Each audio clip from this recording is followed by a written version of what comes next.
Hello everyone, this is Ashwin again. How is it going? Welcome to the part 1 of Raspberry Pi setup. In this tutorial, we are going to set up the Raspberry Pi with Ubuntu Mate. Ubuntu Mate can be installed on Raspberry Pi 2 and Raspberry Pi 3. In addition to Raspberry Pi, we need the following components for the setup: a computer or a laptop, Wi-Fi connection with internet, a USB mouse, a USB keyboard, minimum 8 GB, class 10 micro SD card, micro SD to SD card adapter, SD card reader, USB to micro USB cable, 5 volt and 2 ampere of USB power supply. If you are going to use a VGA monitor, you are also going to need a HDMI to VGA adapter. In case your Raspberry Pi board does not have onboard Wi-Fi, you are going to require a USB Wi-Fi dongle. I have compiled the list of softwares required for this setup. In case you are wondering where you can find the links to the downloads of this software, you can check the description section down below. The first software that we require is Download Accelerator Plus. So the purpose of this software is to manage the download files of large volumes. So soon we are going to see how to download the operating system image. Download Accelerator Plus is going to be useful in that case. The second software we require is WinRAR. The purpose of this is to extract the compressed operating system images. And the final and the most important piece of software that we require is Win32 Disk Imager. So the purpose of Win32 Disk Imager is to write the OS image file onto the micro SD card. So let us see how to install the Download Accelerator Plus. First of all, we are going to download the installable package. It seems that the download is going to take quite a while, so we are just going to skip the part where we have to wait. Seems that the download is completed, so let us open the downloads directory and run the setup file. It is going to ask you for admin privileges. And here we go with the installation wizard. So there are a couple of options that we need to check or uncheck depending on your preferences. The second option says that download and open, so your computer can play or open any file. So I would recommend that you uncheck this option, because if that is an executable file, the downloaded file, if it is an executable, then you really don't want to run it directly. So just uncheck this option. So let's go ahead and finish the setup. Yeah, I guess installation is done. So let's go with the free version. Here we have the Download Accelerator Plus. Let us see how to install WinRAR. So for that we need to go to the download page and download the appropriate setup file. So let us see what options are available. I guess I need to go ahead with 64-bit version because I have a 64-bit Windows computer. So this is the 64-bit version, and let's download the WinRAR. So it is going to download a setup file. Once the download is done, just open the setup file. It is going to ask you for admin privileges and go ahead with the installation. So I guess installation is done, and it is asking us what file extension we should associate with WinRAR. Just check the ISO file and click OK. Click done. And this is the WinRAR, and this is the WinRAR. We are going to use it for extracting the operating system images. We are going to download and install Win32 Disk Imager now. So let us go to the download page. Let us download the setup file. This is going to take quite a while, so we are just going to skip the waiting part. Seems like download is done. Let us open that exe file. It's gonna ask us for the admin privileges, and here we go with the setup. Run through the wizard and click install. This is Win32 disk imager. This is going to be very useful in order to write the OS image to the disk. The next step in the setup process is to download an image of the latest version of Ubuntu Mate operating system. So for that, open up your browser and go to raspberrypi.org. Then go to the download section. Once in the download section, you will find a list of all the operating systems which are compatible with Raspberry Pi, out of which just choose Ubuntu Mate. Do not choose Snappy Ubuntu Core. That is meant for a different purpose. So go ahead and choose Ubuntu Mate. So here you will find the link for download of Ubuntu Mate. Here you can choose the architecture. As of now, we are more interested in Raspberry Pi setup, so we will go ahead and choose the Raspberry Pi. Here choose the version of operating system that you want to download, and finally here you will find various ways to download. The first way is to use the torrent. So if you are comfortable more with torrent, you will go ahead and choose this link. There is magnet link. I don't know what this means. And finally we have just direct download. So I'm just going to click this and it is going to commence the download. So here you can see the download. I'm using the Firefox browser. So it seems that it is going to take quite a while because it says the estimated time for download is around 1 hour and 20 minutes. So we are just going to skip this part and fast forward it. It seems that the download is complete. So let's go ahead and check it. So let us open the folder where we have the downloaded file. And this is the folder where we can find the downloaded file in the download directory of the user. So let us copy it to an appropriate location. Copy, and let's create a new folder, OS images. So here we can go ahead and directly extract the image with WinRAR. So we will just say extract here, and it is going to extract the image. It will take quite a while for the image to extract because image is going to be quite big file.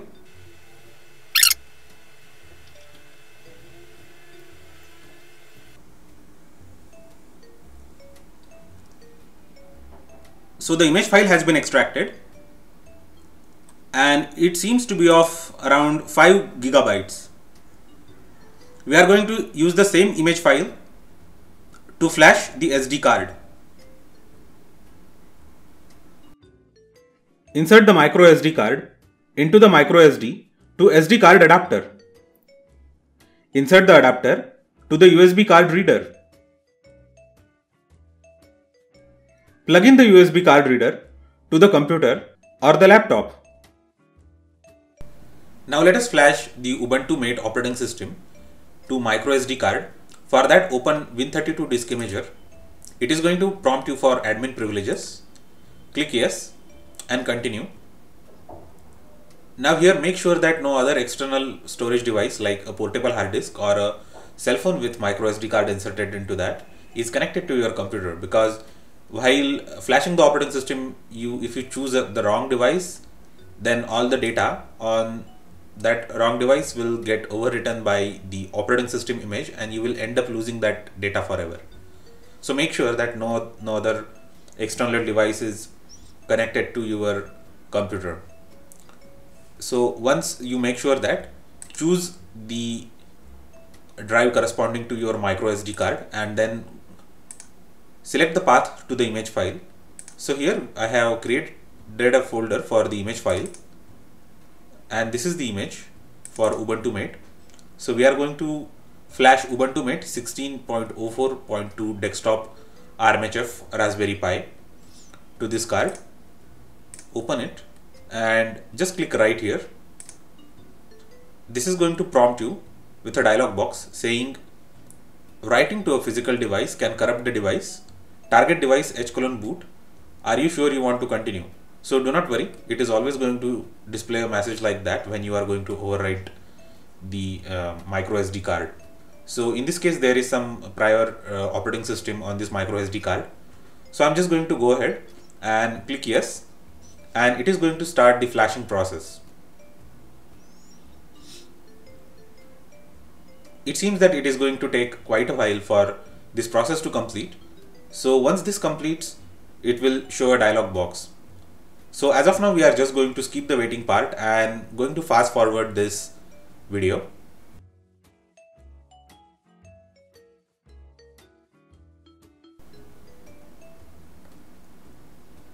So it has finished flashing the operating system to the micro SD card, and we can see the dialog box which says write successful.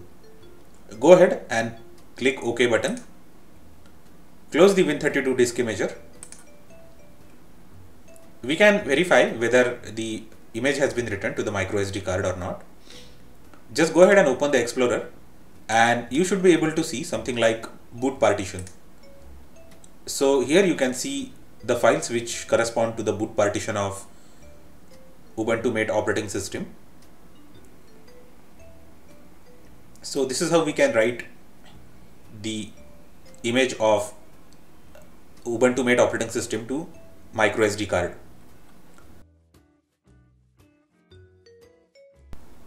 In case you are planning to use a VGA monitor for display, then it is mandatory that you change a couple of parameters in config.txt file in the boot partition of the micro SD card.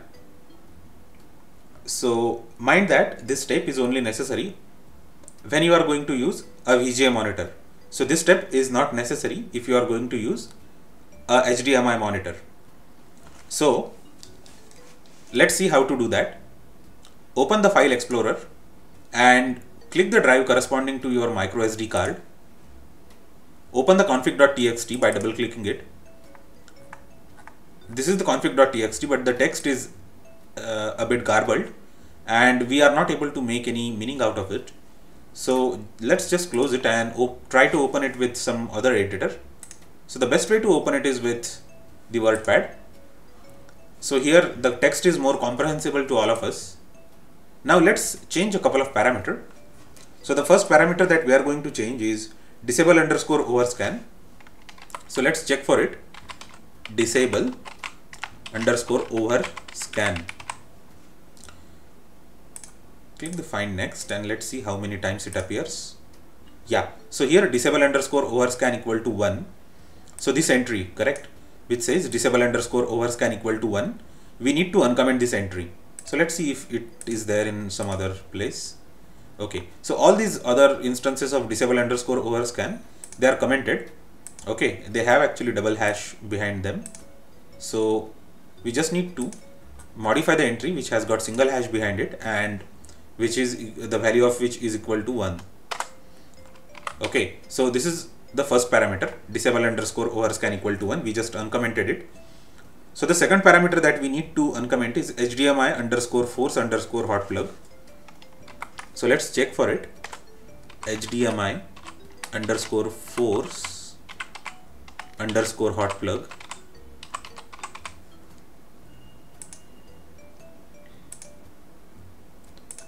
Yeah, this is the entry which has got a single hash preceding it, and just go ahead and delete the hash, the single hash, and save the file. The third entry is HDMI_group equal to 1. So just search for it. Control F. HDMI_group equal to 1. Okay, so we need to uncomment this entry. I don't think this entry is there anywhere else in the file. We just need to uncomment this entry, as well as we just need to change the value of HDMI group while uncommenting. HDMI group equals to 2. Okay, the next entry in this series is HDMI underscore mode. HDMI underscore mode.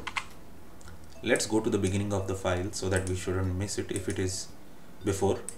And HDMI mode equal to, yeah, so this is the entry that we need to change. So we just need to make it, we just need to uncomment it first, and then we need to make this entry equals to 16. The next entry is HDMI underscore drive.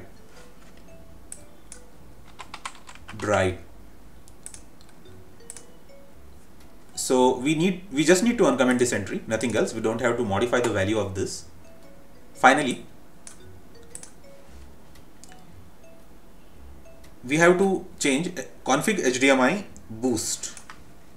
Config underscore HDMI underscore boost.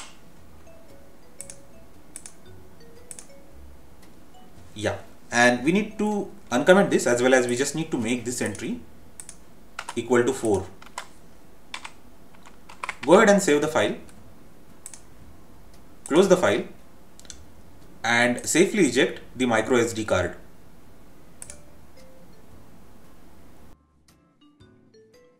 Safely eject and disconnect the SD card reader from your computer. Take out the SD card from the adapter. Insert the micro SD card into the Raspberry Pi's card slot.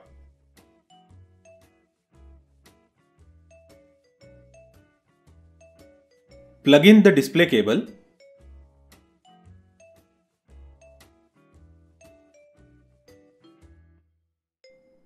Make sure that the power supply is off at this stage and connect the power cable.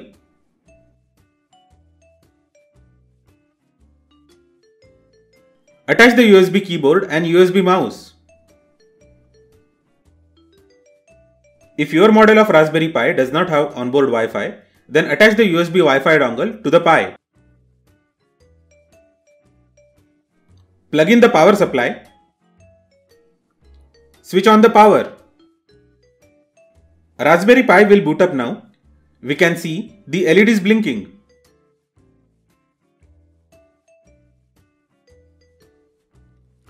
The first boot always takes a lot of time.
And here is the configuration screen for the system.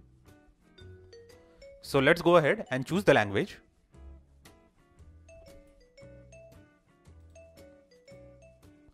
Let's click continue.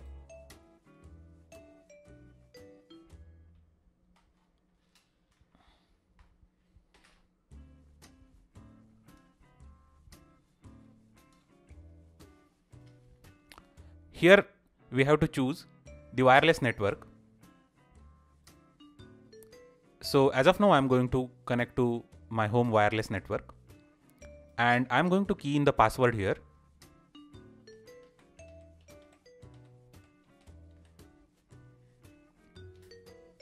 Click connect.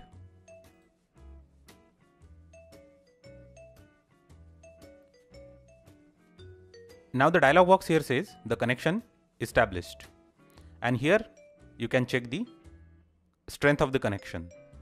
Go ahead and click continue.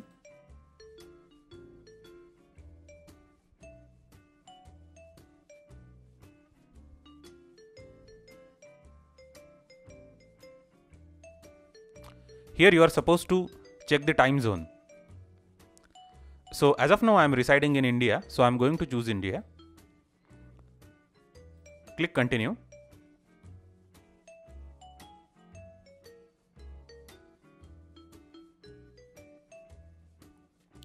So here we are supposed to choose the keyboard layout. So we are going to use English US as the keyboard layout because that is the most convenient for most of the users. So it seems that by default it selects English US as the keyboard layout. So we are not going to touch any one of these options as of now, and just gonna click continue.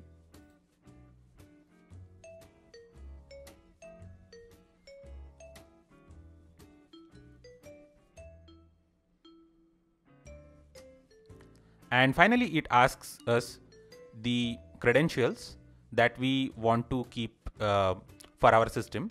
So here we can see a couple of options. So we can even have like login automatically or require my password to login. I'm just going to keep it login automatically. And so I'm just going to type in the details.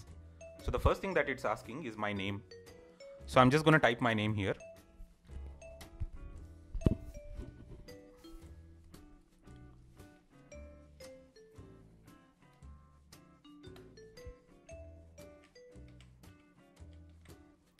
So the next thing it's asking me is my computer's name. So it says Ashwin Desktop. It doesn't seem like very appropriate. So I'm just going to say Pi01 Pi01 hyphen mate.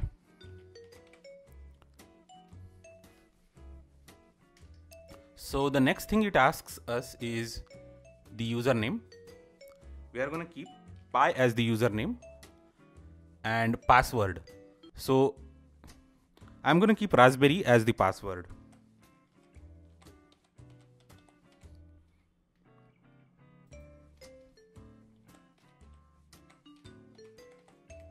So with all these credentials and login information, I'm just going to click continue. So it is just installing all the system and setting up the configuration scripts. It seems that it is going to take quite a while for this configuration to complete. So we are just going to skip this part.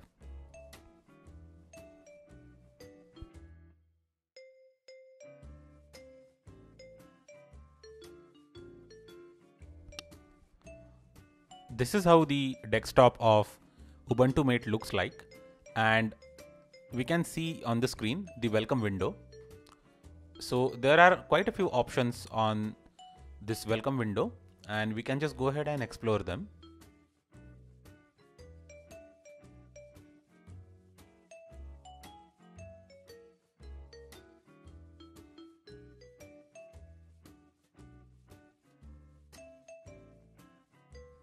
The next essential task is to enable the SSH server. Using the SSH server, we can remotely log into the Raspberry Pi.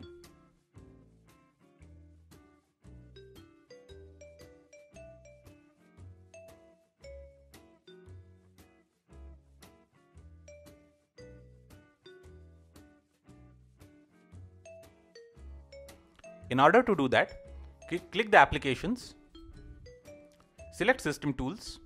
In the System Tools, you are going to find Mate Terminal. This Mate Terminal is the command line interface of Ubuntu Mate. Here just type sudo raspi -config. It is going to prompt you for the password. Just key in your password. And it is going to open Raspi config utility. Once it opens the Raspi config utility, choose the interfacing options, and in interfacing options you can just go ahead and choose the SSH. So it is going to ask you, would you like to enable SSH server to be enabled? Just choose yes. Now it is going to enable the SSH server. Select OK, and finally finish it. Once done, you will come out of raspiconfig utility. Now it is time to reboot. You can just go ahead and reboot the system by typing sudo reboot -h now. So now it is going to reboot the system.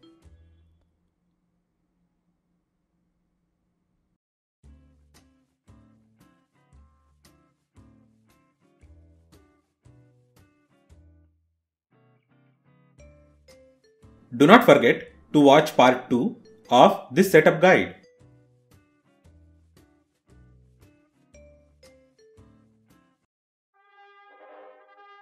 Let me know your thoughts and suggestions in the comment section. Don't forget to like, share and subscribe. I will see you next time.